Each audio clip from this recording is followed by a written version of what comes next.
The Romance of the Ranchos. Azusa, 1851. Giant lottery to give away town. Azusa, 1862. Gold town wiped out by flood. Azusa, 1870. Squatters break dam and fight for water.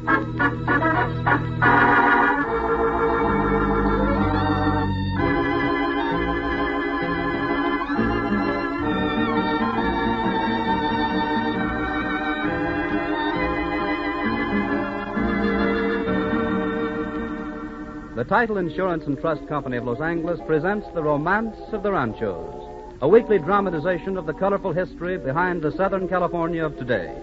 Each week, our wandering vaquero, Frank Graham, returns to tell the fascinating events which took place on some particular section of the Southland.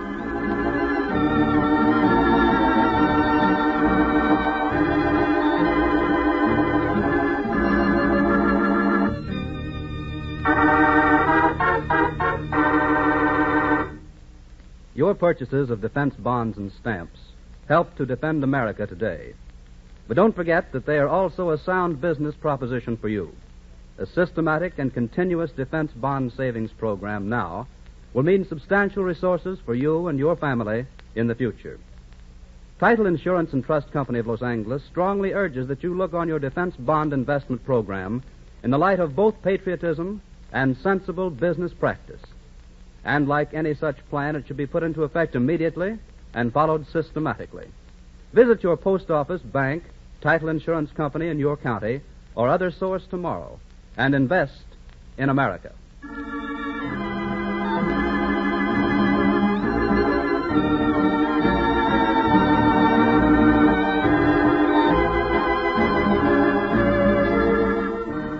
Now here is our wandering vaquero, Frank Graham, to tell us the story. Buenas noches, señoras y señores. Tonight our story takes us to the section of Southern California around Azusa in the San Gabriel Canyon, a land with a colorful background, which was once owned by one of the most interesting characters of California history, Henry Dalton. It's a story rich in the romance of the Ranchos.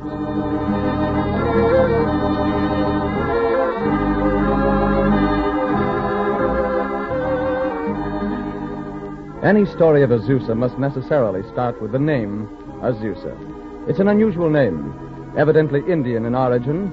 It puzzled folks for a long time about its meaning, where it had come from, and so on. The legends and stories which have grown up around the name are numerous, and range from the humorous, such as that it means from A to Z in the USA, to the sublime, such as the beautiful legend told by an old Indian woman in the early days of the settlement. It seems that many moons before, a beautiful young Indian maiden journeyed with her father to the village of a nearby tribe. When they arrived, they found the villagers upset. My father, why do these people mourn? Why is there wailing and chanting? Are they not happy? No, my child, for their chief lies near death in the hut. Near death? Cannot their medicine men cure him? No, they have tried, failed. The chief will soon be taken by Great Spirit. My father, take me to him. You, my child? What could you do? I cannot say. I do not know, but I feel that I must see him and place my hands upon his head. My child, you cannot do that. I can. I must. Father, take me to him, for I know that I can cure him. Into the hut of the sick chief, the young girl was taken. She kneeled beside the unconscious man, gently placed her hands upon his fevered brow. Oh, make well this man, Great Spirit. Take away the evil demons which torment him. Make him whole again. My daughter, the chief stirs. His eyes open. He rises up. You have cured him. I do not know how, my father, but I thank the Great Spirit for giving me the power.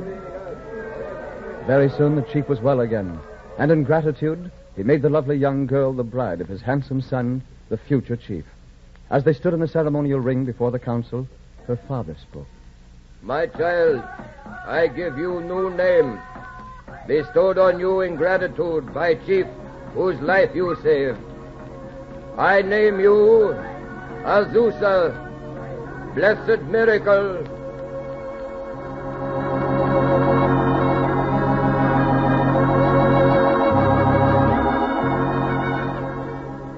And legend has it that from the lovely young maiden with the miraculous healing powers, Azusa and the valley around it received its name. Aside from the legends which recede back into the misty depths of time, there is little recorded history of this area until about the year 1841, when a 4,430-acre tract for a rancho was granted by the Mexican governor to Don Luis Arenas, former alcalde of Los Angeles. He erected a small adobe house on the hill near the present site of the high school. And then, 2 years later, a young man arrived in the port of San Pedro who was to make most of the history of Azusa.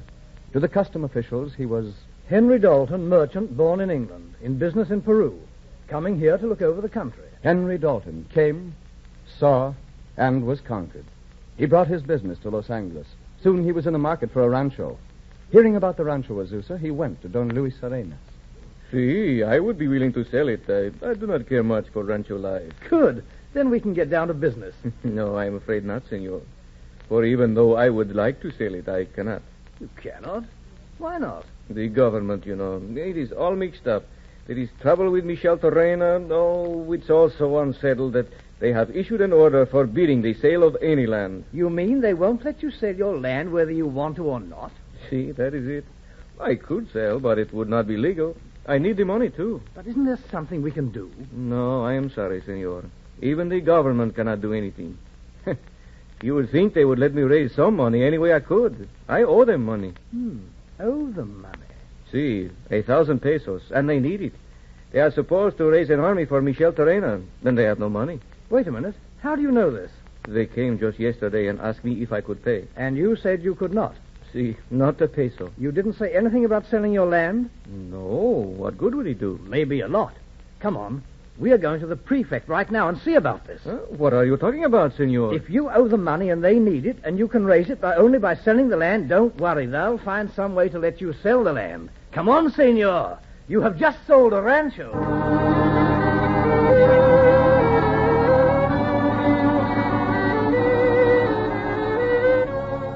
And the sale was made.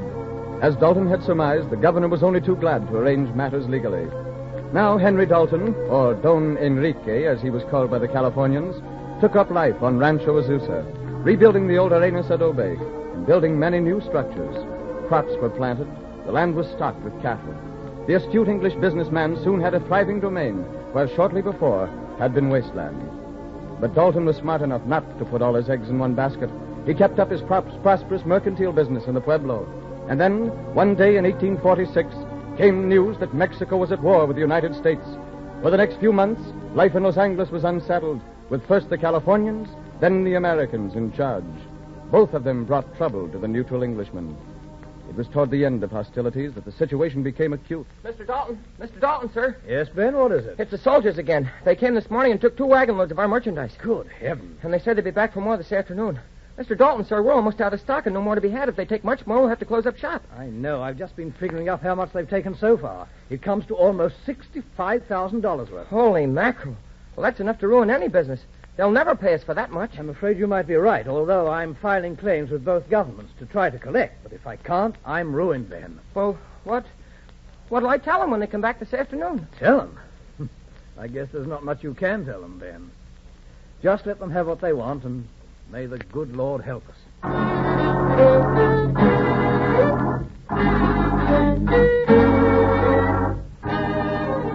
Thus started the avalanche of worries that beset the rancher. The American victory and the gold rush combined to start a flood of American settlers pouring into Southern California. Some of them settled on the Rancho Azusa, renting the land from Dalton. But the United States Land Commission demanded proof of title to the land from all the rancheros. And when the government surveyors mapped out Dalton's holdings, the Englishman's domain began to crumble.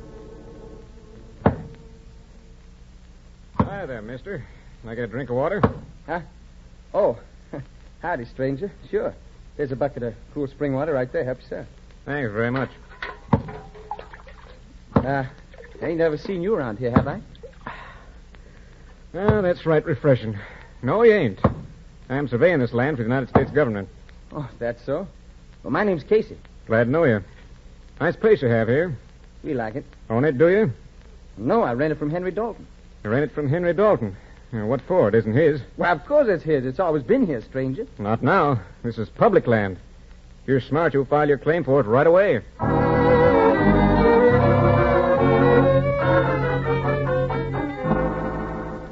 Well, come in, Casey. Glad to see you.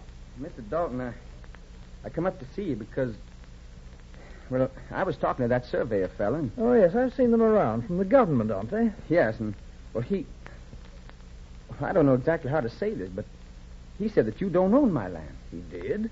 Yes, and I told him he was wrong, but he says their survey shows that my land's public land. Yes, I've seen their maps. They're wrong, Casey. I know, I think so too, but what am I to do?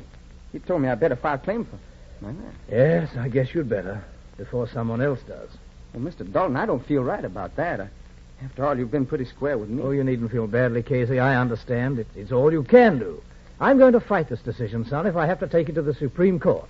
I have to, because it's not just your piece of land they're taking, it's a lot more, too. But if I lose the fight, I'd rather see you get it than somebody else.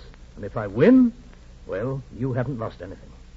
Well, I'm sorry it had to happen this way, Mr. Dalton. So, my son, it'll just about ruin me. But it isn't your fault. Mr. Dalton, would you shake hands? Sure, son, sure.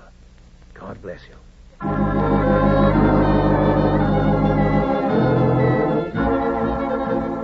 On top of the unsettled war claims, the government refused to confirm Don Enrique's claim to the best portions of his land. He fought it out in the courts for years, and that took money, lots of it. Debt began to haunt him, and he had to find ways of raising money.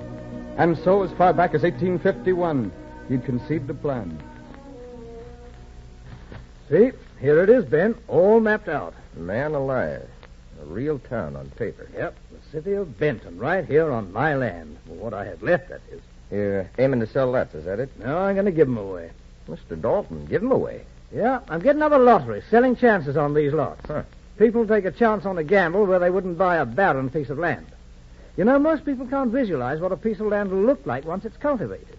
You have to make it attractive to them some way. Maybe this is it. Why, sure, it's a marvelous idea. Why, you sell 1,000,000 chances. You make plenty of money. I hope so, Ben. I have to.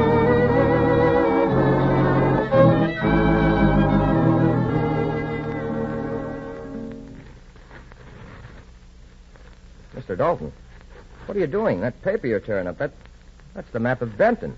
No, Ben, it's the map of no place. There is no Benton. There never will be any. You mean you're giving it up? Giving it up. There was nothing to give up. People just weren't interested, that's all. I guess we'll have to figure some other way. Oh, I'm sorry, Mr. Dalton. Yeah, so am I. She was a nice little town, wasn't she? I could almost see her down there at the foot of the hill. This would make a fine place to live, Ben. Someday people are going to realize that. I hope I live to see it. But now, unborn town of Benton, I hereby consign you to the dust of history. Into the fire, Ben. Throw it in.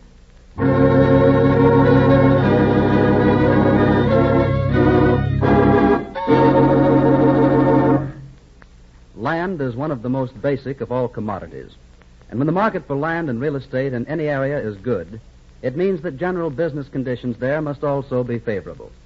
So it's encouraging to learn that California's leading authorities are predicting a substantial real estate market in Southern California during the next few years, in spite of war conditions. In a statewide survey made by the California Real Estate Association since the beginning of the war last month, interesting figures on real estate activity as compared with that of a year ago were revealed. 59% of the real estate leaders reported that local markets were improved. 77% reported a better market for older homes. 75% reported fewer rental vacancies.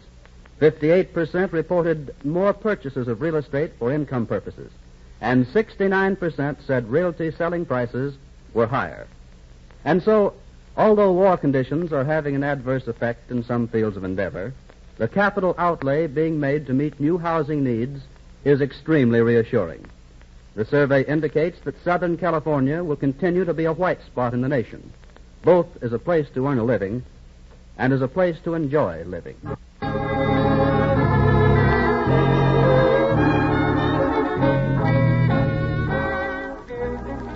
Dalton's dreams of the town of Benton nestled under the hill where Azusa now stands, was not to be. And the financial ruin which hung over him was to continue for years more, constantly growing. But for a while at least, life went on much the same as before on that part of the Rancho Azusa which Dalton still held undisputed. It was a thriving community unto itself. In July of 1847, the Englishman had been baptized into the Roman Catholic faith in order to marry Maria Guadalupe Zamorano, a daughter of one of the old families of Southern California. Dalton experimented with many new crops, but he took his greatest pride in his vineyards, where he grew many different varieties of grapes, all used to make wines and brandies in his great winery. Wine was the chief industry, and it was also the constant source of trouble, not only for Dalton, but for all the early rancheros. For most of the labor was performed by the Indians, and every week when Sunday came, the red men trooped up to be paid for their week's work. All right, men, step right up here. Form in line.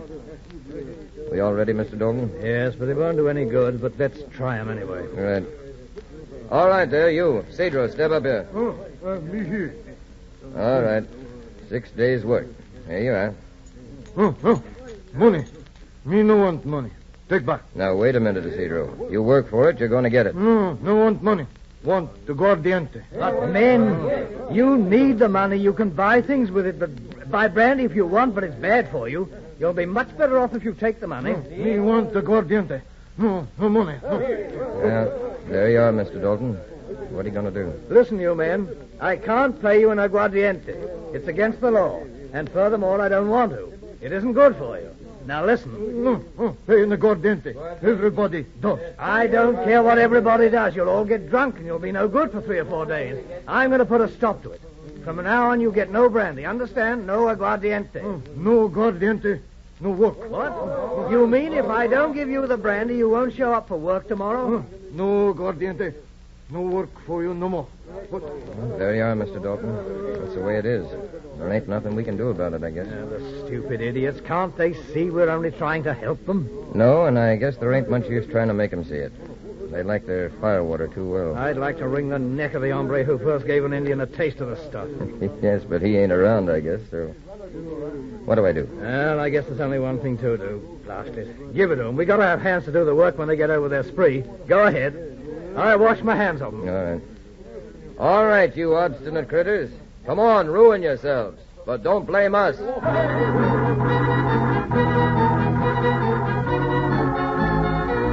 The Indians' taste for firewater was a big problem.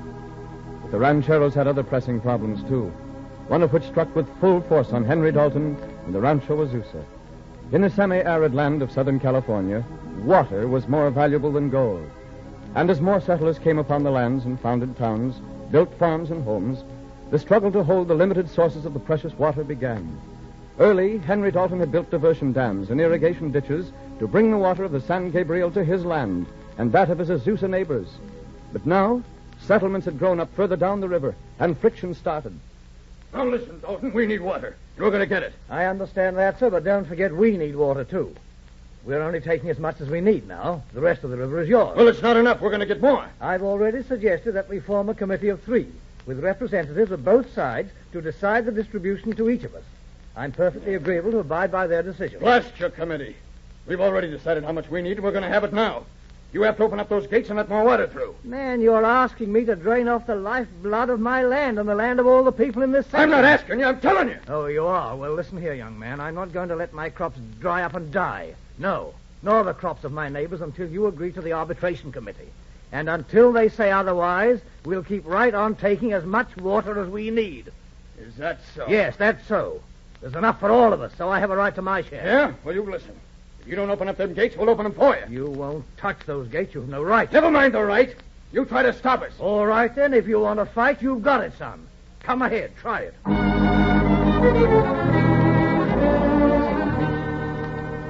Mr. Dalton, look over there by the diversion ditch. Yeah, looks like a couple of men. Yeah, it sure does. That's funny. Did you send any of the men over there to repair the ditch? No, I don't know what they're doing. Well, it looks like they're working anyway. I'll stroll over that way while you finish loading the wagon. All right. I'll be ready in just a minute.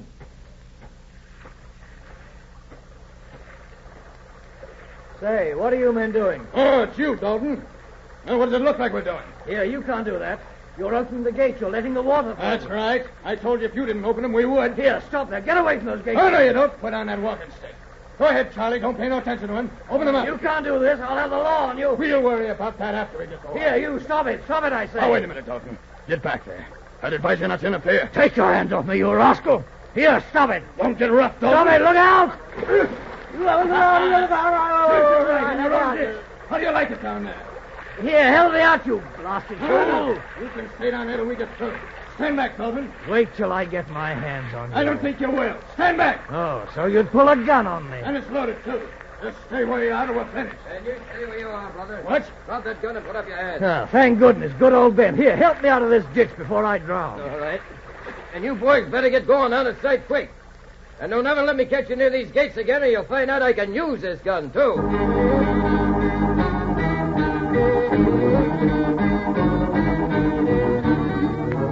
In spite of Dalton's efforts to form an arbitration committee, the fight over the water rights to the San Gabriel continued for years, sometimes coming to violence. It was not finally settled until 1889, with the appointment of the Committee of Nine. In the meantime, another event had brought more settlers streaming into the region of Azusa. For gold had been discovered in San Gabriel Canyon, and miners flocked there. The San Gabriel plazas were rich, and in the years from 1858 to 1863, the average miner's return from mining in the San Gabriel was greater than the average in the gold rush towns of the north. Towns sprang up in the canyon, including El Doradoville, Downeyville, real booming gold towns. But on Saturday, January 18th, 1862... Man alive, Joe. Look at that water. I've never seen a flood like this, even up here.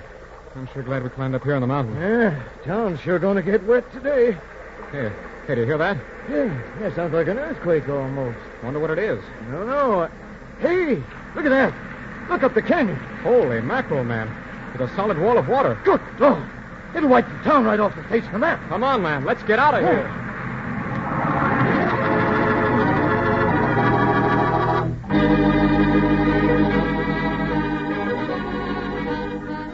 Wiped off the face of the map were the mining towns of San Gabriel Canyon. But the hardy miners came back to take many millions in gold dust from the workings in the years that followed. Among them were many a canyon character who lives in the tales of the old-timers today. There was Bates Persinger, the strongest man alive, who was said to have thought nothing of carrying a bale of hay on his shoulder for 15 miles up into the canyon without shifting the weight once. There was John Knox Portwood, the bad man with notches on his gun. Bill Potter, known far and wide for his tall stories. There was Stuttering McNabb, and the mysterious Indian who had a fabulously rich gold mine hidden in the mountains. These and many others made the tales of canyon lore a fascinating study. But down at the mouth of the canyon, history was being made too. Dalton, desperate in need for relief from his troubles, tried a second time to establish a town on his land. In 1878, the plot of Mound City was drawn up, and the venture was to be financed through a newly formed company, the Mound City Land and Water Company. But it was only a short time before. No use, Ben. You mean Mound City's going just like Benton? Worse, because now the bank's got part of it, and the land ain't mine anymore. Everything would have been all right if only we could have sold a few farms and made the payments. You mean they couldn't sell nothing? Oh, there's a few buildings, just the start of a town, but not enough to do any good. No, Ben, something had better happen pretty quick, or I'm finished. Maybe the government in Washington will give you back that land that all the squatters took. I don't know. Maybe. But I've been waiting almost 30 years for that, and they haven't made a decision yet. I don't suppose they ever will. Sure they will. When they do, you'll be saved. Mr.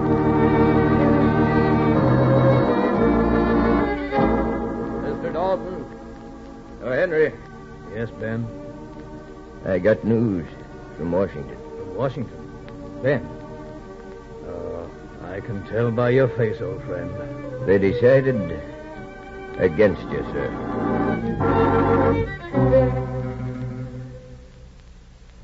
No, Mr. Slauson, it's no good. I've tried to start a town here twice and failed. Last time, I even lost the land to the bank you represent. All I have left is my little homestead. I guess I'm licked. I wouldn't say that. Maybe we can make this thing pay after all. I want to try it. Build a town. Won't work. People just don't want to live out here, I guess. You're wrong. Things are different now. There's a railroad coming through here and another farther down. There's going to be a land boom around this valley. I think this time a town will succeed. I doubt it. Anyway, I'm sick of it. I'm through trying. Well, I'm not. I'm so sure of this, I'm going to take this land over from the bank myself and start the town of Azusa.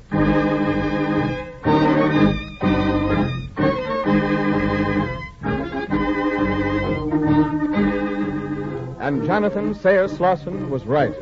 He founded the town of Azusa just in time to catch the great boom of the 80s, when 36 new towns sprang up between there and Los Angeles. With fares as low as $1 for the train trip from the Missouri River west to California, settlers flocked to the valleys of Southern California, and almost overnight the town of Azusa grew into a thriving community. Around it grew Glendora, Duarte, Irwindale, Covina. A great citrus industry has grown up on the land which Henry Dalton first saw to be a fine place to live. Today, in the beautiful little city of Azusa, over 5,200 people look forward to an even greater future. Such is the story of progress, and such is the romance of the Ranchos.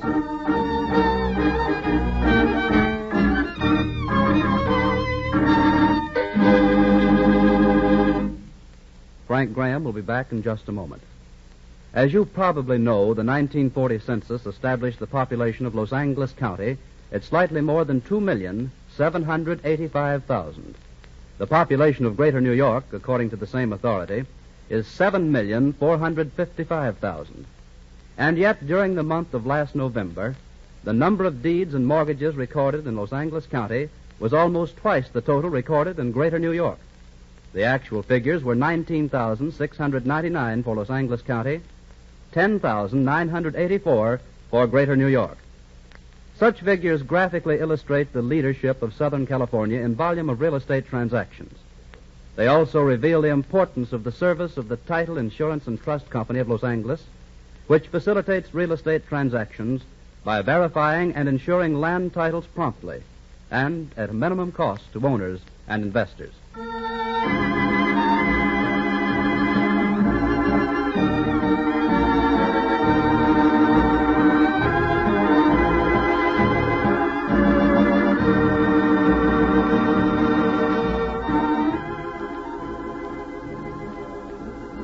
Next week, we're going to tell you the story of one of the first Americans to cross the mountains into Southern California, a real pathfinder. Jedediah Smith was a fur trapper looking for new fields to conquer, and he helped to open up this country for Americans. Be sure to hear his story. Until next week, then, this is your wandering vaquero, Frank Graham, saying, hasta la vista, señoras y señores.